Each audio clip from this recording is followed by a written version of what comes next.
నమస్తే, welcome to hello doctor. ఇవాల్టి hello డాక్టర్లో topic వెన్నెముక సమస్యలు. ఈ వెన్నెముక సమస్యలు రావడానికి గల కారణాలేంటి, వీటి లక్షణాలు ఏ విధంగా ఉంటాయి, అలాగే వీటికి ఉన్నటువంటి చికిత్సా విధానాలేంటో తెలియజేయడానికి మనతో పాటు స్టూడియోలో ఉన్నారు మెడికవర్ హాస్పిటల్ నుండి డాక్టర్ ఎస్ శ్రీకాంత్ రెడ్డి గారు ఉన్నారు. వారితో మాట్లాడదాం. అలాగే మీరు కూడా ఇటువంటి సమస్యలతో బాధపడినట్లయితే స్క్రీన్ పై డిస్ప్లే అవుతున్న నెంబర్కి కాల్ చేసి డాక్టర్ గారితో లైవ్లో మాట్లాడొచ్చు. Hello sir, welcome to studio. Hi అండి, నమస్తే. సార్, ఈ మధ్య కాలంలో ఈ నడుము నొప్పి అనేది ఎక్కువగా వింటున్నాం సార్. ఈ ప్రాబ్లం అనేది మేజర్ అయిపోయింది. ఎందుకు సార్ ఇది రావడానికి కారణాలు ఏంటి అంటే ఏం చెప్తారు? డెఫినెట్లీ అండి, ఇదివరకు కూడా మనం ఎప్పటి నుంచో ఫ్రీక్వెంట్గా తరచుగా కనుక మనం మా ప్రాక్టీస్ కనుక చూస్తే ఫ్రీక్వెంట్గా మనం వినేది ఆఫీస్ గోయర్స్ అవ్వచ్చు లేదా ఎల్డర్లీ పీపుల్ అవ్వచ్చు, నడుము నొప్పి అనేది one of the most common symptom what we come across in day to day life అండి. ఓకే, సో నడుము నొప్పి ఎందుకు వస్తుంది అనేది మల్టిపుల్ రీజన్స్ ఉంటాయి. ఇదివరకు కనుక మనం చూసినట్టయితే ఎల్డర్లీ పీపుల్ అంటే 40, 50s, 60sలోకి వెళ్ళే కొద్దీ దాని ఫ్రీక్వెన్సీ అనేది ఇంక్రీజ్ అవుతూ ఉండేది.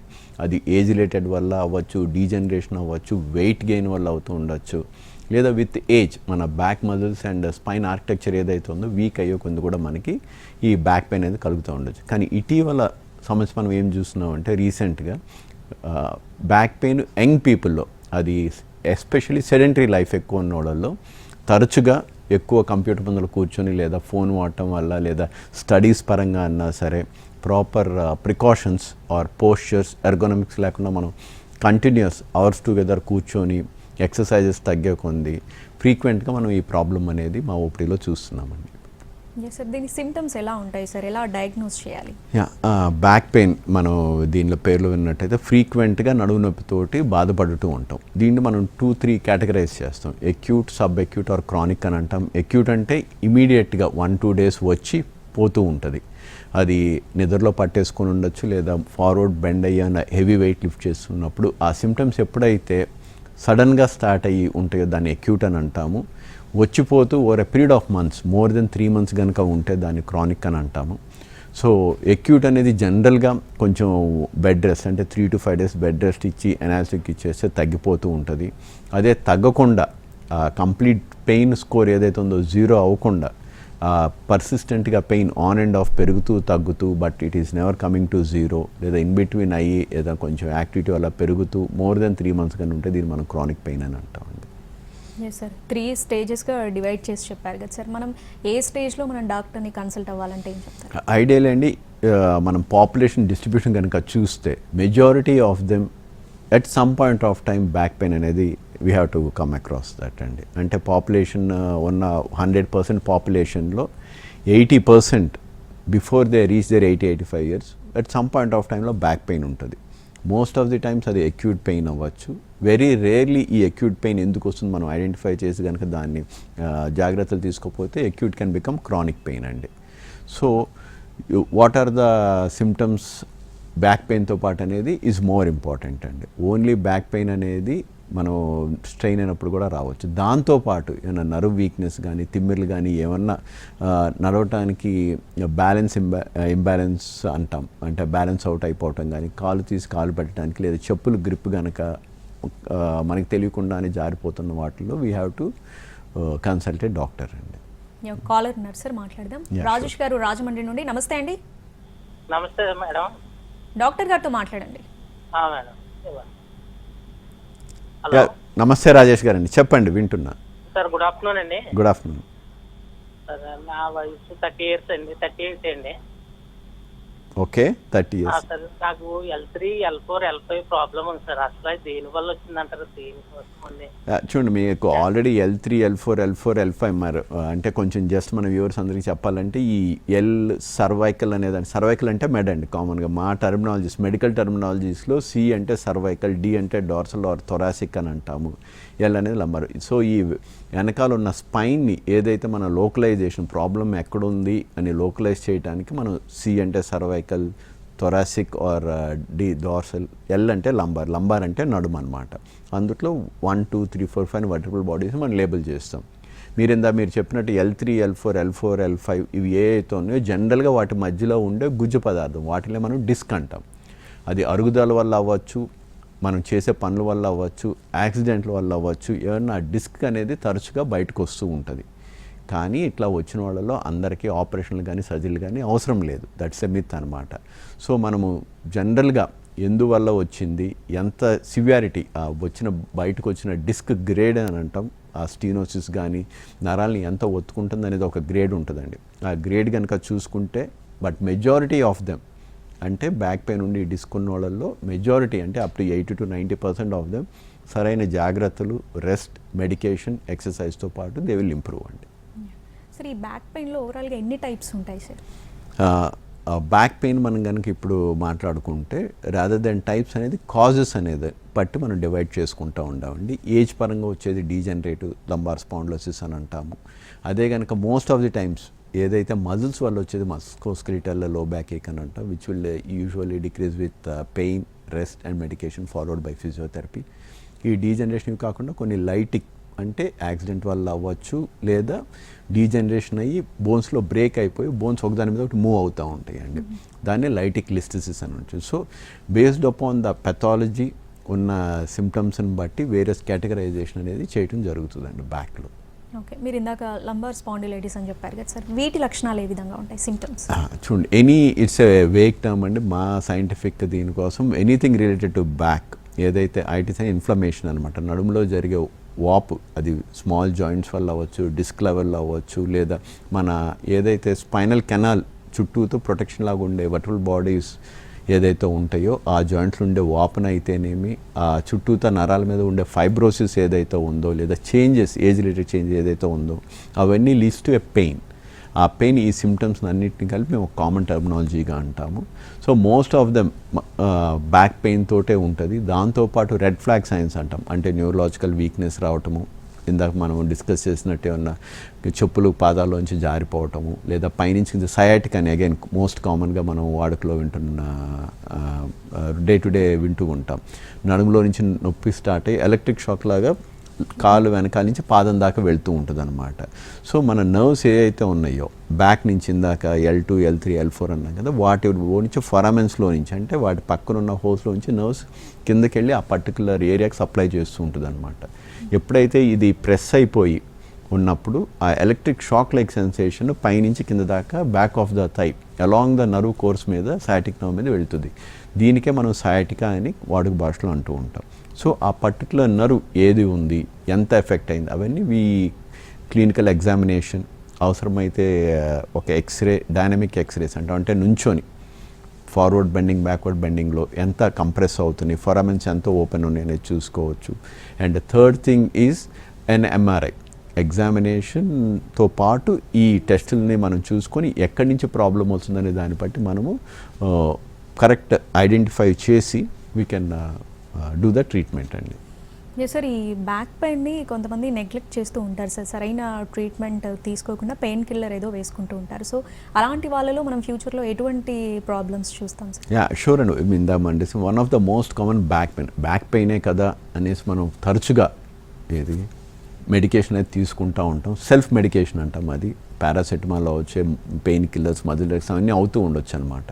కానీ ఈ మెడికేషన్స్ తీసుకున్నప్పుడు మనం గమనించాల్సింది ఏంటంటే ఫస్ట్ బ్యాక్ పెయిన్ ఎప్పటి నుంచి వస్తుంది, తరచుగా వస్తుందా రావట్లేదా, దాంతోపాటు మన బాడీలో మూమెంట్స్ కానీ పోస్చర్స్ కానీ ఏమన్నా, ఫర్ ఎగ్జాంపుల్ ఆ పక్కకు వంగిపోయి నడవటము, లేదా నుంచున్నప్పుడు బ్యాక్ స్ట్రైట్గా లేకుండా ఒక పక్కకి టిల్ట్ అయినట్టు ఉండటం, దాంతోపాటు ఈ కాళ్ళలో ఎలక్ట్రిక్ షాక్ లైక్ సెన్సేషన్, లేదా పాదాల్లో గ్రిప్ లేకపోవటం, ఇట్లాంటివి ఏమైనా ఉంటే మనం నెగ్లెక్ట్ చేయడం మంచిది కాదండి.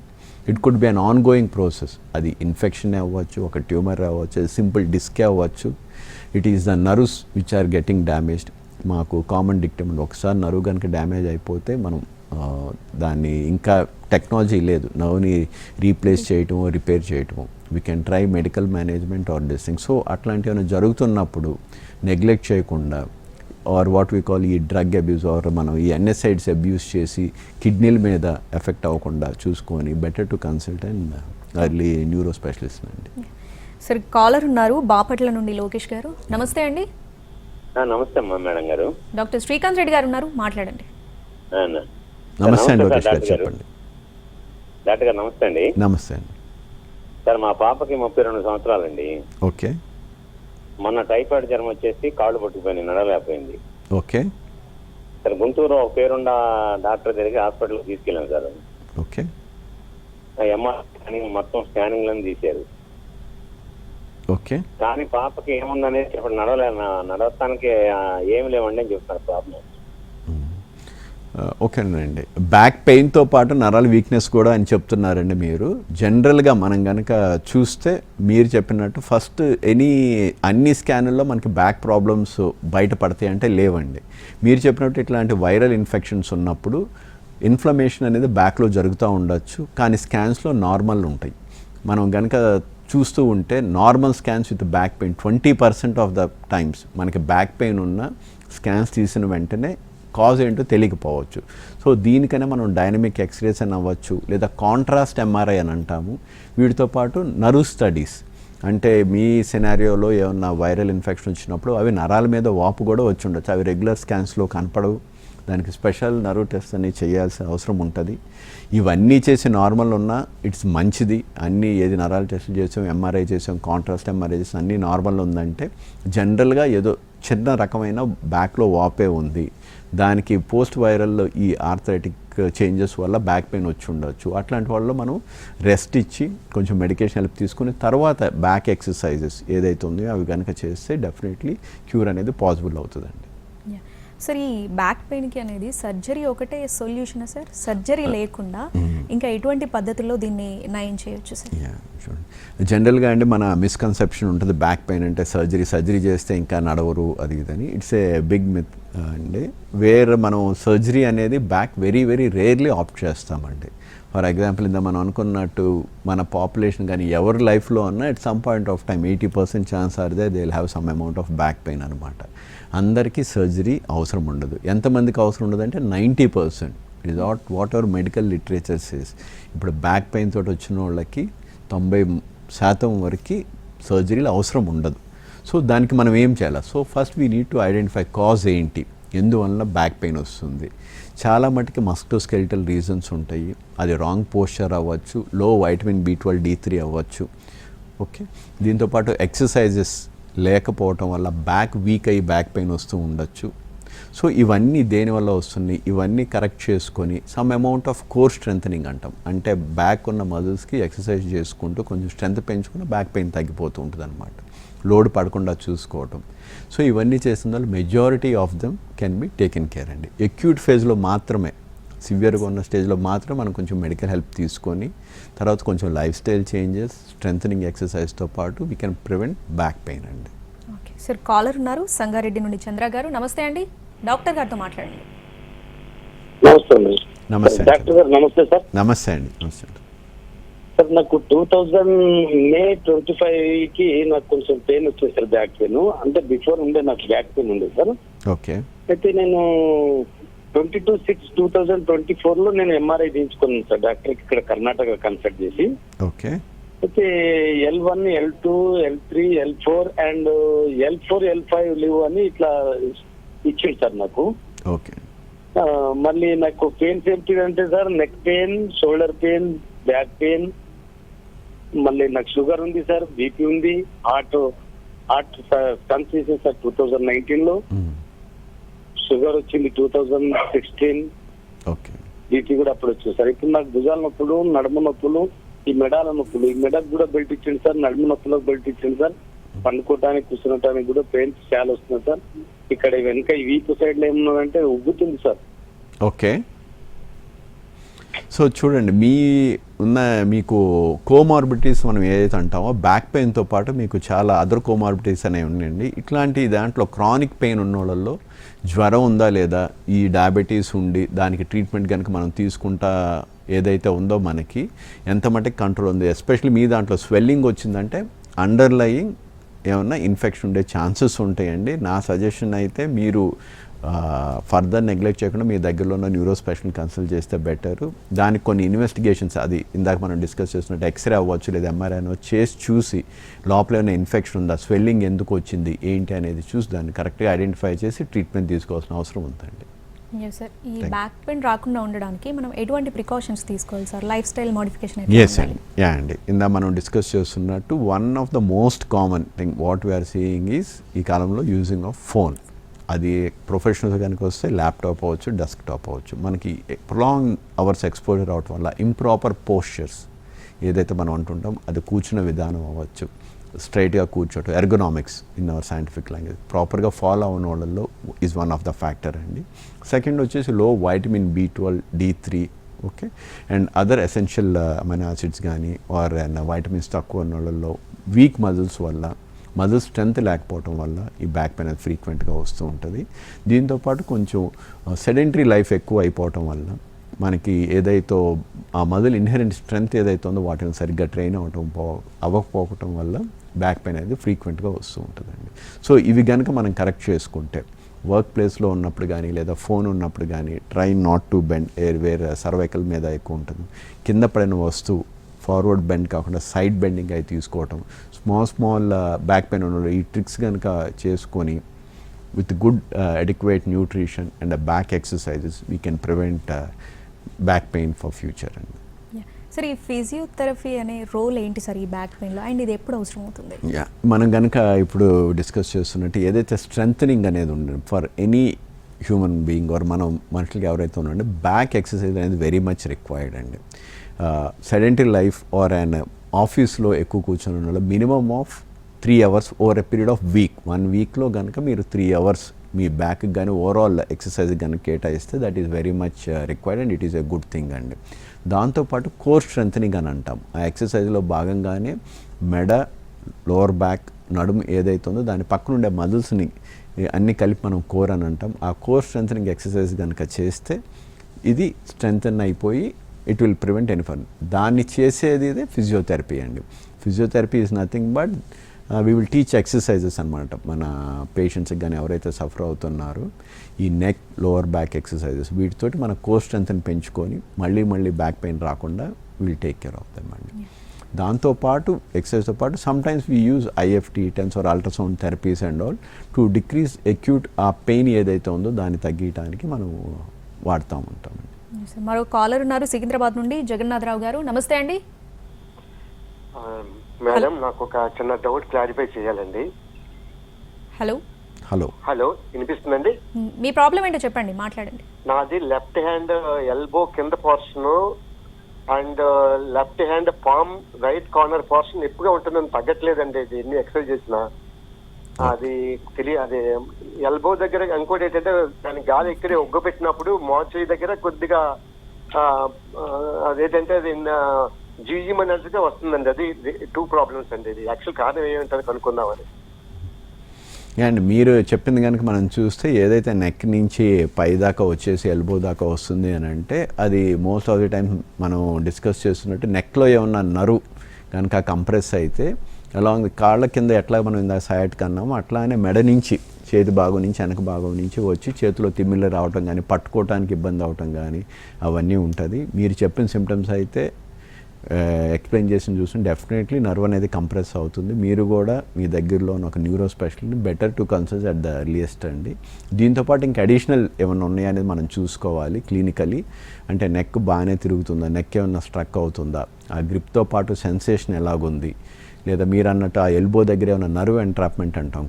అన్ని మెడలోనే నరాలు ఒత్తిడి అనేది ఉండదు, ఒక్కోసారి నరువు కోర్స్లో కూడా ఏమైనా ఒత్తిడి ఉందా అనేది చూసుకొని దాన్ని బట్టి మనం మోస్ట్ ఆఫ్ ది టైమ్స్ మీరు చెప్పిన ఇబ్బందికి మెడిసిన్స్, ఎక్సర్సైజ్ తోటి పోతే ఇంప్రూవ్మెంట్ అవ్వచ్చు. మరీ సివియర్ స్టీనోసిస్ లేదా కంప్రెషన్ కనుక ఉంటే దాన్ని సర్జికల్లీ ఆ కంప్రెషన్ కానీ స్టీనోసిస్ కానీ తొలగించాల్సిన అవసరం పడవచ్చు. సార్, ఇంటి దగ్గరే కూర్చొని చేసుకునే చికిత్సా విధానాలలో ఏవి ఎక్కువగా ప్రభావవంతంగా ఉంటాయి సార్, అలాగే ఏవి ప్రమాదకరంగా ఉంటాయంటే ఏం చెప్తారు? అండ్ ఫస్ట్ వచ్చేసి మనం ఇంటి దగ్గర బ్యాక్ పెయిన్ అన్న వెంటనే పడుకొని ఉంటాం, bed rest, that is very much required అండి. కాకపోతే పీరియడ్ అనేది చాలా ఇంపార్టెంట్. 3 to 5 days ఆర్ 1 week maximum is what we suggest. Anything 1 week 5 days పడుకున్నారు, 1 week పడుకున్నారు, ఇంకా స్టిల్ ఇట్ ఈస్ తగ్గట్లేదు అని అంటే దీన్ని నెగ్లెక్ట్ చేయకూడదు అనండి. You have to go meet A specialist అనమాట. లేదు ఇంకా పుడుతుంది పెయిన్ కిల్లర్లు వేసుకుంటూ కంటిన్యూస్ కొంతమంది నెలల తరబడి పనుకోవాల్సిన అవసరం ఉంటుంది బెడ్ రెస్ట్ కనేసి అట్లానే కంటిన్యూ చేస్తారు. That's not a right thing అండి. అండ్ సెకండ్ థింగ్ ఈస్ మనం in the discussion exercises. Definitely having an healthy habits, doing at least alternate day for 30 minutes of exercise is what is required. Okay, అందులోనే definitely core strengthening అయిపోద్ది, prevention ఉంటుంది. Again కొంతమంది back pain ఉండదు, చేతుల్లో తిమ్మెరి పుట్టినట్టు లేదా పైనుంచి కింద సయాటిక్ లాగా ఉన్నట్టు. ఎందుకంటే పెయిన్ టాలరెన్స్ అనేది varies from patients to patient or subject to subject అండి. కొంతమందికి ఎంతో పెయిన్ ఉండదు, కొంతమందికి బికాజ్ ఆఫ్ దర్ ఆక్యుపేషన్ అవ్వచ్చు, బాడీ నేచర్ అవ్వచ్చు, పెయినే ఉండదు అనమాట. అట్లాంటప్పుడు నరువు సిమ్టమ్స్ విల్ బి మనకి ఇన్ఫర్మేషన్ ఇస్తూ ఉంటాయి. అది నరువు వీక్నెస్ అవ్వచ్చు, తిమ్మిరి అవ్వచ్చు, సెన్సరీ డిస్టర్బెన్సెస్ అవ్వచ్చు. వాటిల్ని మనం నెగ్లెక్ట్ చేయకుండా ఈ చెయ్యి ఎందుకునో సరిగ్గా లెగట్లేదా చూద్దాంలే, లేదా ఆ కాళ్ళు ఏదో తిమ్మిరన్నట్టుంది చూద్దాంలే, లేదా అనుకొని నెగ్లెక్ట్ చేయకుండా ఈ ఏదో నడుస్తూ ఒక పక్కకి తూలుతున్నట్టు లేదా ఒక బ్యాలెన్స్ అవుట్ అన్నట్టు ఉన్నాయి ఇట్లాంటి we all call this red flags అనమాట. ఇట్లాంటి నెగ్లెక్ట్ చేయకుండా ఇమీడియట్లీ కన్సల్ట్ చేసుకుంటే మంచిదండి. అనంతపురం నుండి మహేష్ రెడ్డి గారు ఉన్నారు. కాలర్ నమస్తే అండి. నమస్తే సార్. డాక్టర్ గారితో మాట్లాడండి. నమస్తే సార్. నమస్తే అండి. సార్ నాకు ఒక 4 years నుంచి బ్యాక్ పెయిన్ ఉంది సార్. ఒక 2 years బ్యాక్ చెక్ చేయించుకున్నాము. ఓకేనండి, చెప్పండి. చెక్ చేయించుకుంటే వాళ్ళు L4, L5, S1 దగ్గర కొంచెం డిస్క్ బల్జు లాగా ఉంది, డీజనరేట్ అయింది. మీరు కొంచెం ఎక్సర్సైజ్ చేసుకుంటే తగ్గుతుందని చెప్పారు, మెడిసిన్ రాసిచ్చారు. అది వాడాను sir. Still I'm struggling sir. ఇంకా కొంచెం నొప్పిస్తా ఉంది. ఇట్లా బెండ్ అయినప్పుడు నొప్పిస్తుంది. పైకి అది రేడియేషన్ లాగా పైకి వస్తుంది సార్ పెయిన్. ఓకే అండి, ఓకే. చూడండి, ఇదండి ఇది మనం కనుక గమనిస్తే మీకు ఆల్రెడీ ఎంఆర్ఐ స్కాన్లు అవన్నీ అయిపోయి ఎగ్జామిన్ చేసి L4, L5, S1 ఏదైతే డిస్క్ అనేది ఉందో, సో ఒకసారి మీకు చెప్పినట్టే majority of them exercises medicines తోటే తగ్గుతూ ఉంటాయి. మీకు ఇంకా తగ్గట్లేదు, పెరుగుతుంది అంటే first we need to identify అండి మీ లైఫ్ స్టైల్లో ఏం చేస్తే, అంటే మన జాబ్ని ప్రొఫెషన్ బట్టి అవ్వచ్చు, ఎక్కువ ట్రావెలింగ్ ఉండొచ్చు, లేదా ఎక్కువసేపు కూర్చోటం ఉండొచ్చు. వాటిలో ఏమైనా మనం పొరపాటు చేస్తున్నామా, తప్పు చేస్తున్నామా, ఇదే మనం ప్రిడామినెంట్లీ ప్రివెంటివ్ మెజర్స్ మీ సెనారియోలో. సో స్కాన్లో మనకి తెలుసు పెద్ద డిస్క్ లేదు, మైల్డ్ డిస్క్, మెడిసిన్స్ తోటి తగ్గిపోతుంది అని. కానీ ఇంకా ఫ్రీక్వెంట్గా మీకు వస్తుందంటే ఎందువల్ల వస్తుంది అనేది ఐడెంటిఫై చేయాలండి. సో సమ్వేర్ ఎక్కడ మన పోస్చర్లో అవ్వచ్చు, మనం చేసే జాబ్లో అవ్వచ్చు, మన బ్యాక్ మీద ఎక్కువ స్ట్రెయిన్ అవుతుంది. ఆ స్ట్రెయిన్ అవటం వల్ల నడుము నొప్పి అనేది ఫ్రీక్వెంట్గా వస్తుంది. సో అది ప్రోగ్రెస్ అయ్యే కొంది మీకు ఇప్పుడు ఏదైతే కొత్త సిమ్టమ్ చెప్తున్నారో పైకి వచ్చినట్టు అనేది ఏదైతే చెప్తున్నారో అది దాని ప్రోగ్రెషన్ అని అంటామండి. బ్యాక్ నుంచి నడుము పైకి వెళ్తుంది అని అంటే ఐదర్ మజిల్ స్పాజమ్ అవ్వచ్చు, లేదా పై డిస్క్ లెవెల్లో ఇంకేమైనా కంప్రెషన్ కూడా అవుతూ ఉండొచ్చు. సో డెఫినెట్లీ మీకు ఇంకోసారి క్లినికల్ థరో ఇవాల్యుయేషన్తో పాటు మీ హిస్టరీలో ఏ పని చేస్తే పెయిన్ ఎక్కువ అవుతుంది, లేదా పర్టికులర్ పోస్చర్లో ఎక్కువ అవుతుందా, లేదా మీ ఆక్యుపేషనల్లో ఏమన్నా బ్యాక్కి డ్యామేజ్ జరుగుతుందా అనేది చూసి కొంచెం లైఫ్ స్టైల్ మోడిఫికేషన్స్ చేసుకోవాల్సిన అవసరం ఉందండి. Yes sir. ఇప్పుడు మన కాలర్స్ అందరూ కూడా L4, L5 ప్రాబ్లమే చెప్తూ వచ్చారు సార్. అంటే ఈ స్టార్టింగ్ స్టేజ్లోనే L4, L5 ప్రాబ్లమ్ని ఎలా డయాగ్నోస్ చేయాలి సార్? అలాగే దీనికి ఉన్నటువంటి ట్రీట్మెంట్ ఏంటి? మోస్ట్ కామన్ మీరు కనుక చూస్తే అందరూ మెజారిటీ మా even our books says that కింద ఏదైతే L4, L అంటే ఇందా మనం డిస్కస్ చేసిన లంబార్ అండి, నడుములో చివరిలో ఉండేది. ఆ లంబార్లో 5 ఉంటుంది. S అంటే సాక్రమ్, ఆ పెల్విక్ బోన్కి కనెక్ట్ అయ్యే బోన్ అండి. మన హోల్ బాడీ వెయిట్ అంతా ఏదైతే ఉందో అప్పర్ బాడీ హెడ్ నుంచి కింద దాకా అది ఎంటైర్ బాడీ వెయిట్ ఆ L4, L5, L5, S1 దగ్గర నుంచి ఈ పెల్విస్లోకి డిస్ట్రిబ్యూట్ అవుతూ ఉంటుందండి. సో మనం ప్రతి వంగాలన్నా ఏ పని చేయాలన్నా సరే entire load will be following at L4, L5 and L5, S1. అందుకనే తరచుగా most common discs to be affected in our body is L4, L5, S1. Luckily మన నర్వ్స్ గ్రోత్ వల్ల ఏదైతే స్పైనల్ కార్డ్ అనేది ఉందో అది L1, L2 దగ్గర అయిపోతుంది. అక్కడ ఓన్లీ పెరిఫరల్ నర్వ్స్ ఉంటాయి అన్నమాట. సో మెజారిటీ ఆఫ్ దెమ్ ఈ L4, L5 అందరికీ ఏదైతే అరుగుదల వల్ల వచ్చిందో అందరూ ఈ రెస్ట్ లేదా ఎక్సర్సైజ్ లైఫ్ స్టైల్ మోడిఫికేషన్స్ తోటి ఇవన్నీ క్యూర్ చేసుకోవచ్చండి. Okay sir. కాలర్ ఉన్నారు ఒంగోలు నుండి, మందాకిని గారు. నమస్తే అండి. సార్ నమస్తే మేడం. మాట్లాడండి, మీ సమస్య ఏంటో చెప్పండి. సార్ ఇంట్రామిడ్యులర్ ట్యూమర్ వచ్చింది సార్. హలో సార్, మీ ప్రాబ్లం ఏంటో చెప్పండి మందాకిని గారు. ఇంట్రామిడ్యులర్ ట్యూమర్ వచ్చింది సార్. 2 times సర్జరీ జరిగింది. కాళ్ళు అయితే రావట్లేదు సార్, కాళ్ళు రీప్లేస్ అవుతా ఉన్నాయి. ఓకేనండి, అర్థమైందండి. మీకు ఆల్రెడీ ట్యూమర్ ఉంది, అది ట్వైస్ ఆపరేటెడ్, కానీ ఇంకా ట్యూమర్ ఉంది, కానీ కాళ్ళతో పాటు నరాల వీక్నెస్ కూడా ఉంది, నడవటం ఇబ్బందిగా ఉంది. చూడండి, ఆల్రెడీ ట్వైస్ ఆపరేటెడ్ అంటే డెఫినెట్లీ ఆ ట్యూమర్ అనేది మళ్ళీ తరచుగా వచ్చే టైప్ ఆఫ్ ట్యూమర్ అని. అందుట్లో మనం చూసుకోవాల్సింది ఈ ట్యూమర్స్ అనేవి టు స్టార్ట్ విత్ జనరల్గా బ్యాక్లోని schwannomas is the most common tumours, primary tumour అండి. అక్కడ నరాల మీద వచ్చే ట్యూమర్, అది ఒకసారి తీసినా మళ్ళీ వస్తుంది అని అంటే ఆ లొకేషన్ ఎలాగుంది, దాని నరాల మీద ఎంత వాపు ఉందనేది వారు ఒత్తిడి ఉందనేది చూసుకోవాలి. మీకు ఇప్పుడు ఈ మధ్య కనుక మళ్ళీ వీక్నెస్ వస్తుంది అని అంటే దట్ మీన్స్ టు సే లోపల మళ్ళీ గ్రో అవుతుందని. సో అందుకని మేము టైమ్లీ ఎంఆర్ఐస్ అనేది చేస్తూ ఉంటాం. 3 monthsకి 6 monthsకి లేదా ఇయర్లీ వన్స్ అనేది ఎంఆర్ఐ చేసి ఆ ట్యూమర్ అనేది ఎంత పెరుగుతుంది ఏంటి అనేది మనం చూసుకుంటూ ఉండాలండి. మీకు కనుక మళ్ళీ ఇప్పుడు కనుక వీక్నెస్ వస్తుంది అని అంటే డెఫినెట్లీ ఎంఆర్ఐ చేసి చూడాలి. ఈసారి సర్జరీ నాట్ ఆల్వేస్ పాసిబుల్ అనుకున్నప్పుడు ఒక్కోసారి వీళ్ళంత సేఫ్ మ్యాక్సిమల్ రిసెక్షన్ అంటే అది తీసి అవసరమైతే ఆ రెసిడ్యూల్ దానికి రేడియేషన్ ఏదో మళ్ళీ పెరగకుండా అనేది చూసుకోవాలి. బట్ డెఫినెట్లీ మీకు కనుక వీక్నెస్ కనుక పెరుగుతుంటే మీరు వీలైనంత త్వరగా మీ పక్కన దగ్గరలో న్యూరో స్పెషలిస్ట్ని లేదా మీ ప్రీవియస్ డాక్టర్ని కన్సల్ట్ చేయాలండి. రైట్ డాక్టర్, మా స్టూడియోకి వచ్చే సలహాలు సూచనలు అందించినందుకు థ్యాంక్ యూ. థ్యాంక్ యూ అండి. Thank you. నమస్తే. ఇది వాళ్ళ హలో డాక్టర్.